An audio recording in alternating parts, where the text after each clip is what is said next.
दादा काय सांगाल, आज तुम्ही इथं मेळावा भरवलेला आहेत आणि तुम्हाला एकूण शिवसेनेकडून तिकीट मिळालेलं म्हणून एक नाराजी व्यक्त केली, एकूण काय सांगाल?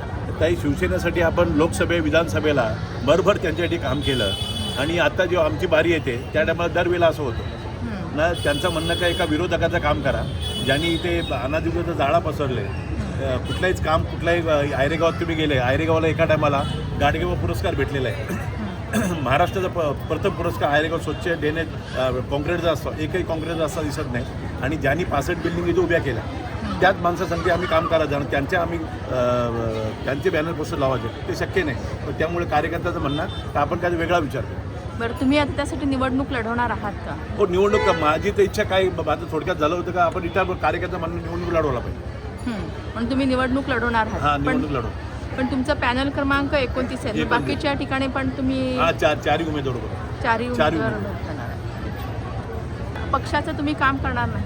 पक्षात मला उमेदवार मी पहिला अपक्षात उभा राहायला लागेल ना.